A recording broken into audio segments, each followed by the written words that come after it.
All right, special episode of the Bernie Dyke podcast. I'm here with Bo Back Bang Biscuits, my buddy Bob Ackerman. It is St. Patty's Day, and cheers to that, man.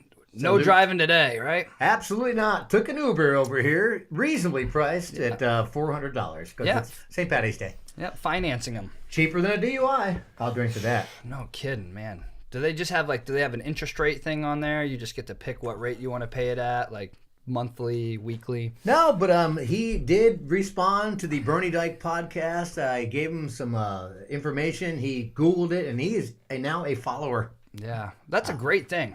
Can I say something about your outfit? You like this? It's amazing. It's green. You got a Celtics green hat on.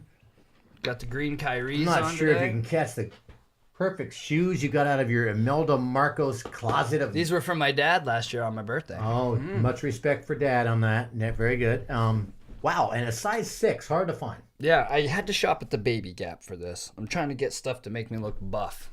But when you come around with that Beatles shirt that's completely stretched into a cockroach, it makes me kind of a little self-conscious, like I got to do better. So, well, you look hungry, and I look fat.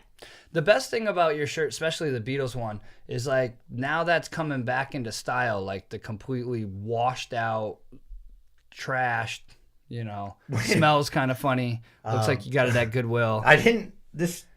Whoa. Is it new? No, I've actually washed this out. I said washed this out a lot of times, so it's not. I didn't buy it that way. It's just worn. That's beautiful. I got this in the 70s. What a time to be alive. It was a great time. How's that stack up to now? How old were you in the 70s? Well, I was a teenager. I became a teenager in 1979. Oh, so it was really the 80s is when you got to experience. But I grew up as, third grade, fourth grade, fifth grade, sixth grade, all in the 70s. And seventh grade, it was the late 70s. Disco was going on strong, and rock was coming back, and T-tops. We don't want to go there right now. It's just big old birds on the front of cars and stuff. Jean jackets. I remember driving across the country to move to Arizona in 1978 with my mom and my 4 sisters in a 1974 Dodge Dart. Only 4 years old, new for us. But if you've seen a 1974 Dodge Dart, pack 5 kids in there and a woman, and who smokes like a chimney. That's why you guys all got that great rasp to your voice.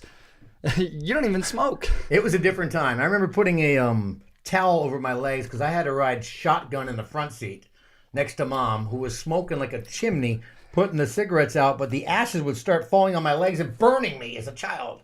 So really she used you as the ashtray. My legs. That's where the character comes from. And we didn't complain. We enjoyed it. I always wondered what those little burn marks were all over your arms and stuff.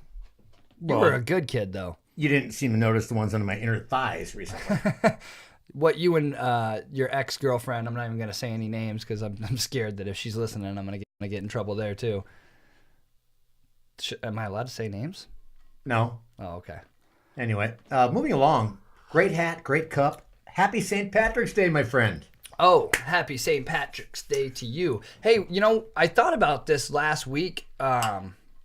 We talked about, I wanted to talk about recent stuff, maybe go over a few videos that I was on my Facebook. And it's not really your thing. You're not a big social media guy. Even though you did a great job this week, I'm going to give you that. You did. You were posting stuff, and I don't think anybody understood I understood all of it. But thank you.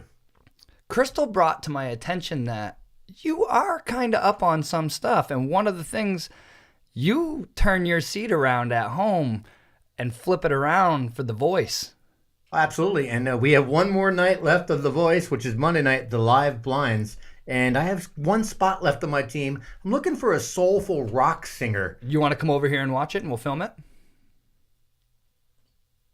All the rides are on me. Well, I'm uncomfortable sharing something with you about this. I watch it nude. So do I. I'm in. Yay! I'll be here. All right, I'm in. All right. Happy St. Patty's Day. That takes the uncomfortableness. Hey, speaking of St. Patty's Day, Bernie, can I Ask you, have you heard about Flanagan and Murphy? No, I have not. Oh my goodness, good old blokes. Blokes. That's Dublin, Ireland word for blokes. Blokes. Friends. A couple of good old blokes over there in Dublin, don't you know? Their only job, Flanagan and Murphy, was to keep an eye on the big vat of Guinness at the plant. It's a St. Patrick's Day story that will live in infamy. One day, Murphy is sitting on top of the vat. Falls in. Met a terrible demise, Bernie. Next day, Flanagan is in front of a judge trying to explain what happened. The judge says, "Tell me, Flanagan, did Murphy suffer?" He goes, "No, he got out twice to use the restroom." Well, good, thank you, Murphy, for not pissing in the beer. St. Patrick's Day joke. That's a great joke. You got one? No. Like a pirate joke? Do you have one St. Patrick's Day joke? I will admit that I shared your pirate joke. Do you have a St. Patrick's Day joke? No, I didn't think. That's the one thing I probably should have done was come up with a couple jokes for you. I like putting them on the spot. Yeah, you always do that to me. You actually had a great topic that I definitely wanted to get into, and it's not surprising to me because us white people are just terrible sometimes, and it's the little scandal. Do you wanna read? Oh, the white privilege? Yeah. As the people call white privilege. The whole idea of getting into college, which you don't deserve because your parents are rich and you bribe people, it's not new to most of America. However, well, it's pretty impressive how the elite left liberal Hollywood society who thinks everybody sucks is now admitting that they just pay their way into everything. Not only just that, but then it's one thing to pay your way into everything and then just shut up.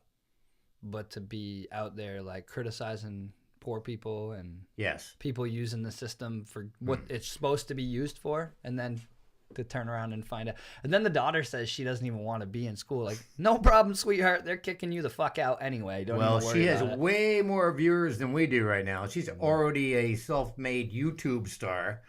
But yeah, I think she's been actually removed from USC because she has. She's been removed because she was actually on a boat of the USC president's son or something when the story broke, and she had to come back home, and because mom just got out of jail, posted $1 million. Mom married a Massimo. Do you think that Do you have any Massimo in your closet? I don't even know what that is. The designer, the 80s designer, Massimo. No, I don't. But I wouldn't mind having some. Well, that's who is the father in I this. thought that was Monsanto. Massimo. Not related to Luca Cellucci, because that sounds Italian. Yeah, watch yourself. Anyway. That's crazy, though. I mean, we got to do a scandal. What have you ever paid for that got you into some place you're not supposed to be? What have you ever done? You ever greased a palm? We're not that rich where we can give $500,000 to get somebody into somewhere. What'd you do? Did you here's $100, let me get a good table with my wife? The cruise ship. The cruise ship, I made some friends with the bartenders, and by making friends, I meant mostly when I'd start the night, I'd walk up and hand the guy that I wanted to get my drinks from for the night a 50 and be like, hey. And we had an unlimited drink card, so typically those guys are the pricks that don't tip. They just swipe their card and walk away with 3 drinks in their hand. So you are. So I would start with a 50, and I would always tip them after all our drinks.